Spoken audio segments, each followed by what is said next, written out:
Оңтүстік Қазақстан облысының Сайрам ауданында ағайындылар арасында орын алған жер дауының соңы өлімге ұласты. Туған ағасы мен оның ұлын атып өлтірген күдікті өз күнәсін толық мойындап отыр. Әкеден мұраға қалған 8 гектар егістік жерді бөле алмай дал болғандардың дауы орны толмас қайғыға ұласқан. Ағайындылардың соңғы шайқасында жәбірленуші жақ 45 жастағы інісін ұлдарымен жабылып, автокөліктің реестрімен сабап қуып жіберген. Жәбір көрген азамат өзін қорғап қалу мақсатында үйіндегі аңшы мылтығын арқалап шығады.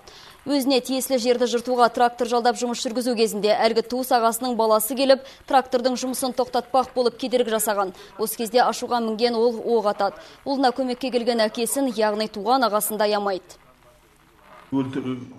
Қаза болған екі азамат оған туыс болып келеді.